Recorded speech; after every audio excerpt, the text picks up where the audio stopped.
Last week on The Season. He's a dog on the field, and he's gonna let you know he's there. But I see the way he is with Tori and with his little son, and he's a great guy, great dad. We did it! We won it again!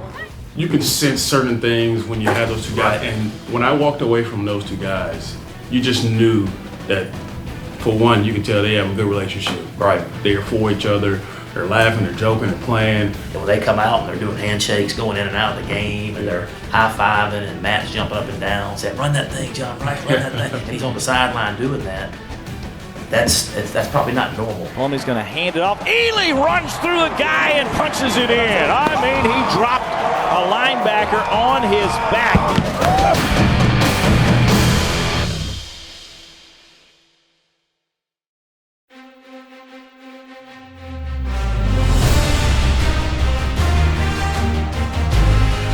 Get off!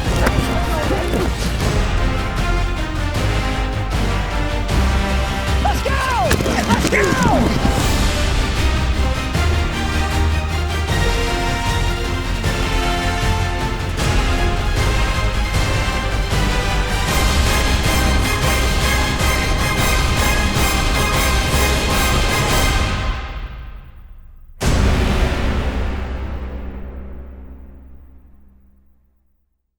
Flushed out of the pocket and dropped by Lockett. Brown and Kimtichi Last shot second, baby. ends up for Isaac Gross. The Land Sharks are swarming.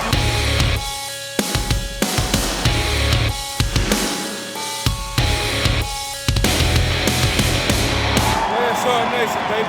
Landshark Nation, baby. With it nearing a decade since Rebel Nation was first introduced to the Fins Up, and with so many fan favorites evoking the celebration, it's more important now than ever to remember exactly where it came from. To acquire the exact origin of this phenomenon, one must travel to the lush mountainous region of the Pacific Northwest, the home of the original land shark, Tony Fine. When he was younger, I always believed that, you put your children in sports, keep them busy, you keep them out of trouble. When Anthony was 5, I decided I was gonna put him in football. And the first day I took him there, he's like, "Mom," he said, "I don't wanna play football." I said, "Why?" He said, "Them kids are trying to hurt me." I said, "You'll learn it, you'll be fine." Well, history is he loved it after that. He became a quarterback in high school, and he was a great quarterback. I mean, there's many times he gave us heart attacks because he'll run backward and then he'll run back for a touchdown. I was like, how did that just happen? Although football was Tony's lifelong passion, he made a unique decision upon graduating from high school. He said, "I really feel like God's telling me that I need to go in the military." He said, "We're at a time of war." He said, "I could go to college now, but I think that I need to serve my country first." Anthony didn't like taking things easy. He didn't want no easy way of doing things. If it was boring to him, he just didn't want to do it. So he went with the hardest job. I have to admit, I was even shocked when he told me to be a Cow Scout. I was like, do you even understand what that means? He's like, "I'm gonna do it." He sent me some pictures of him at the gate, and he had these children that were there, and he was handing out the candy I had given him to them, which was fine, except for that some of these children hooked bombs, their families hooked bombs to them. So they really were not supposed to be doing that. And I told him, I said, "Son, you gotta be careful." He said, "Mom," he said, "if God wants to take me loving on some children," he said, "these children don't have what we have." He goes, "and my pocket's full of candy. If that's what's gonna put a smile on their face," he said, "I'll take the chance." I believe Anthony actually was more focused when he was downrange. He would send us pictures of him working out. He took advantage. Anytime he can get in the gym, he was in the gym working, like just huge. And when he came back, he was not the skinny quarterback Anthony anymore. He was like all lean muscles. It was time for him to go on to the next stage in his life. So when he gets out, he went to a junior college. He went to Scottsdale. And I was actually shocked that I thought he was so good at being a quarterback that he would stay in that position, but he literally went to defense. and he was really good at it. He said, well, we need to move you to, middle linebacker. And he just really took off. And then colleges started, inquiring. When Fine arrived on campus in 2007, the Rebels were projected to finish 5th in the SEC West at Media Days. But number 47 was ready to make noise for the red and blue. Good, Tony. Tackle like a man now. Let's go. Come on. All right. Not bad, Tony. Not bad, Tony. Despite the preseason ranking, the Rebs were loaded with talent on the defensive side of the ball, and Fine needed a way to stand out from the crowd. I was the second string nose guard, he was the second string linebacker. So it was kind of one of those things we would always compete against the first string to kind of push those guys. I remember we was in camp and Tony came over, kind of just talking about how practice was that day. And he had asked me, Poe, I want you to hold that double team down. I'm gonna come through there like a shark, baby. So it's kind of one of those things. He kind of started at practice, and then we took it to the game, and the rest has been history. So that's how the land shark kind of was created. There is a different level of electricity and enthusiasm in this stadium tonight. There's the give. It's Hawkins, and he is plastered as he tried to work the middle and driven back by Jarrell Poe. Jarrell Poe is coming on, folks. Look at Jarrell. He's excited. People's like, what was that? Everybody liked to see guys' celebration. The student section started throwing it back at us. They took it and ran with it. And of course, like I told you, when Tony made a play, the whole world would know. So Tony took it and ran with it, and it's just been our thing ever since then. He's going to give to Williams, and Williams is in deep trouble. Tony Fine read that like a cheap novel. Came blowing through there and dropped him at the 23-yard line. How about the senior from Washington State? Wow. What had started as a practice celebration had begun to gain momentum. And by the end of the season in 2008, signaling fins up had become second nature. Lee took a big shot from Lockett coming off the edge. And speaking of Poe, he picks it off. All he does is make plays. And the Ole Miss front four with a quick trigger finger today. Parade Jerry.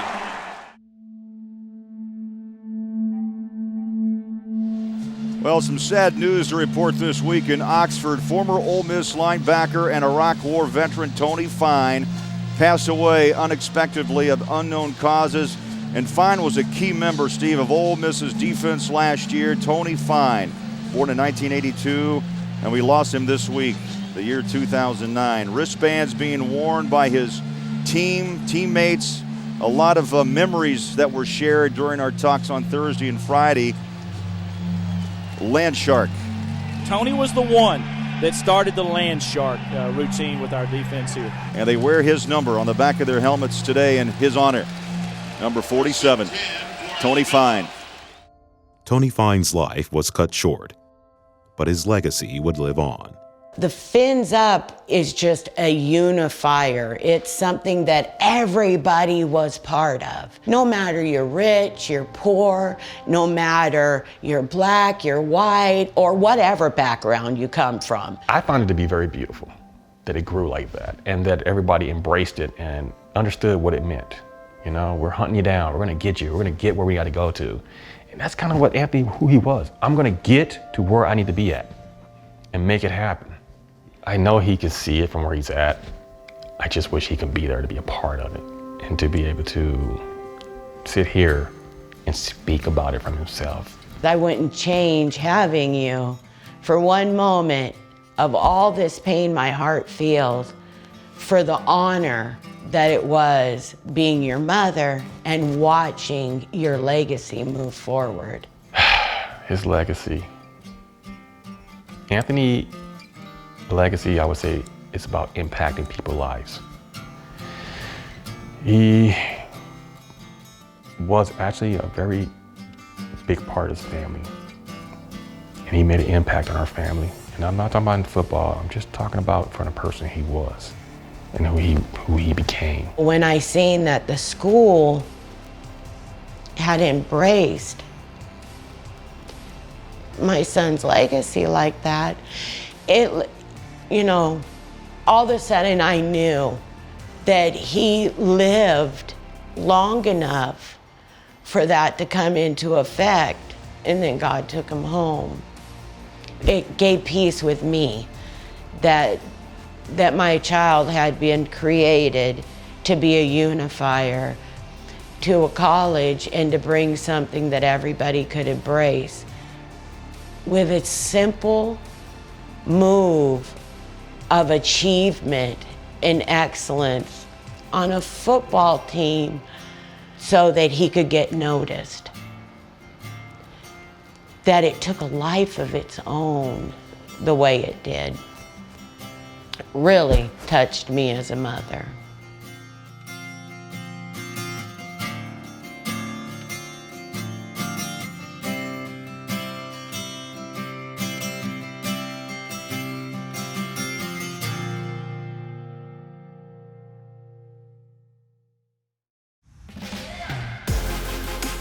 This is why you play. This is why you coach. This is where Ole Miss belongs, on the big stage. So it's good to see the set setting back up in the Grove, and it's good. Just got to take advantage of the opportunity. And what a beautiful day it is in Oxford, Mississippi. Well, that could be any day.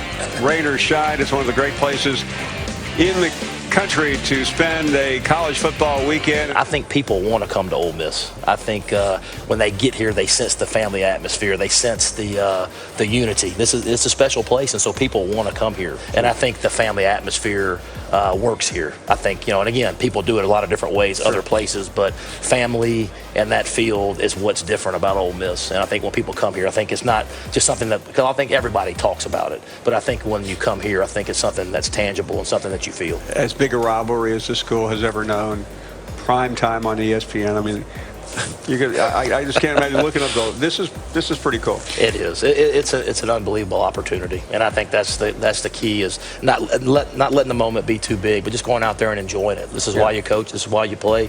Let's go be us. Let's just go play as good as we can play, and let's see what happens. John Rice Plumlee is dynamic, and so watching him out there and watching his ability on the ground with his legs, his speed.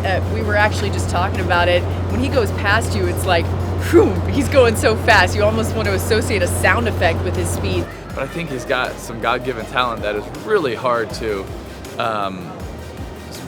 control. It's really hard to, when he breaks loose, he's more explosive than a lot of running backs in this league. That's a big statement. Y'all cheer loud tomorrow. Man. Yes, sir. Y'all cheer loud tomorrow. Yes, sir. Okay? Show up early and cheer really loud.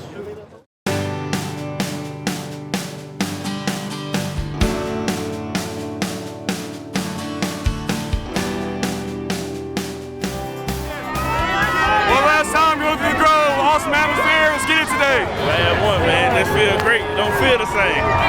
Feel excited. Man, the energy was good. You look behind us, we got the coaches with us, dressed all clean and stuff. Man, it's going to be a great atmosphere tonight. Y'all tune in. The emotions of senior night are a constant. There is no way to prepare for it, and no way around it. Last time in the vault, I got the family, I got the squad here. I got my brothers here right here, man. I know they're going to show out. It's just real special, man. Hey, one night shake and bake, baby. Shake and bake. Hey, it's going to be a good one tonight. Let's go. Man, 5 years here, and you think about these moments, but just this atmosphere right now and knowing what tonight entails, it means the world to me. I love you, Rebel Nation.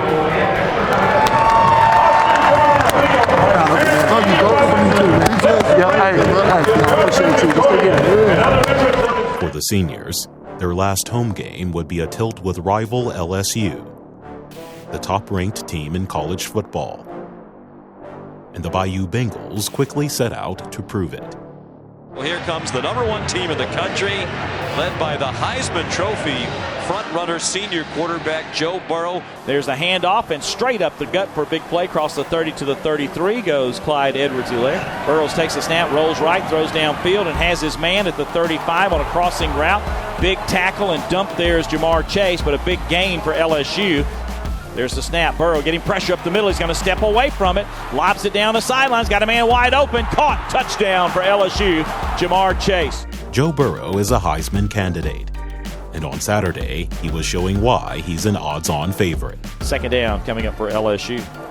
And they'll have a ball on the right hash. Quick pass to the slot receiver on the near side, caught and running toward the left corner of the end zone. Let's just keep playing for 60 minutes. You guys got it? Keep playing for 60 minutes. Get some stops, get some scores, we'll be fine. Get some stops, get some scores. And Ole Miss will start at the 25-yard line, see if the Rebels can answer. He handed it off. Great speed by Ely. He's a big playmaker, and he's making a big play. All the way down to the 25-yard line of LSU. 49-yard run. He's had 3 rushes of 50-plus this season. That's 5th most in the country. Quarterback keep. Quarterback keep right here. Dive skip, quarterback keep right here. Second to go over the 5. Very high snap. Fake keeper, and Plumlee off the right side is in the end zone. Touchdown, Ole Miss. Yes, sir! Yes, sir! Come on. Yes, sir! I do this. Yes, I do this. Sir! I got the middle linebacker eyes. I see it all. I see it all. Let's go. I believe in you, one. The score was a much-needed shot in the arm for the Rebels, who went to work on taming the Tigers. Couldn't find somewhere to throw it. Done such a great job of rolling around until someone broke open, but that time Tyrekus Tisdale said, "You're going down," back at the 40. Second down and goal from the 4. He's in trouble and dropped for a loss. Willie Hibbler made the tackle. It'll be 3rd down and goal. He's in trouble. He'll be sacked. Back outside the 15-yard line. Sam Williams, the first man there. And Josiah Coatney also involved. Seconds to go in a quarter. Kick has the distance, and the kick is good. And LSU goes up 31-7 with 5 seconds left to go until halftime. I've always told you the truth. I've always told you the truth. The truth is that ain't us. That ain't us. We're better than that. You understand that? We're better than that. Go finish drives and then get stops on defense. You have to get stops and you got to go score. We're better than that. And you know that. I love you enough to tell you the truth. But you're also good enough to go dominate this second half. Let's go see what happens. Hey, finish drives and get stops. Let's go win this second half. Let's go. Family on 3. 1, 2, 3. Going to play action and then throw it downfield. Cooley got it. He's got it 25-30 down the sidelines, 35-40, 45 midfield, and we'll push it all the way to the LSU 46. Yes, sir. Get it to him again. Get it to him again. John Rice Plumlee continues at quarterback. He takes off running. He's going to take off to the end zone. 2 plays and a touchdown for Ole Miss in just 31 seconds. And a little swing route out to Morris, complete for 2 points. So make it 31-15.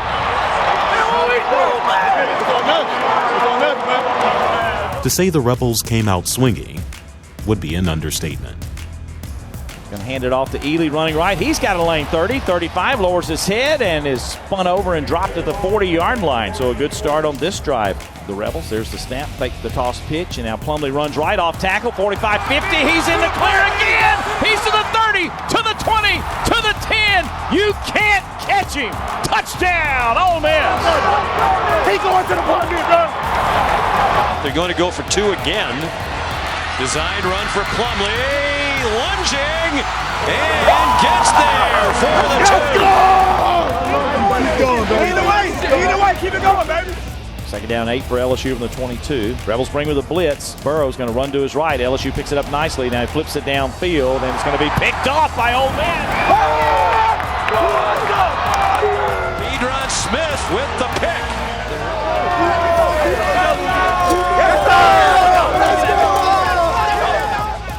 Plumlee's going to run, fake the reverse, keep it, and run straight downfield. 25, 20, 15, 10, 5.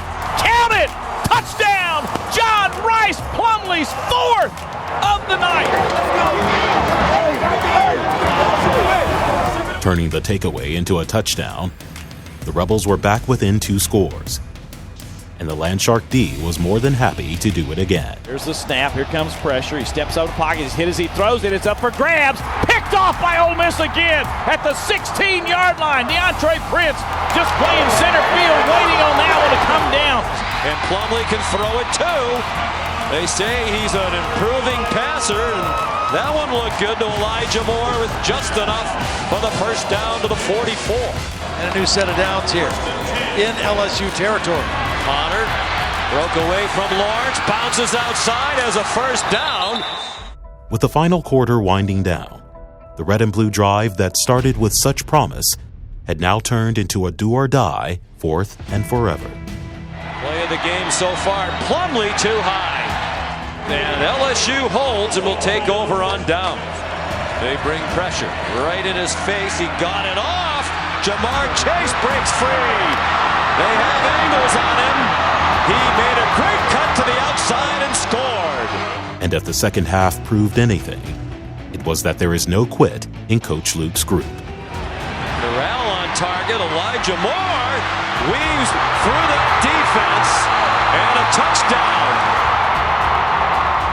But in the end, LSU's first half scoring frenzy turned out to be too much for Ole Miss to overcome.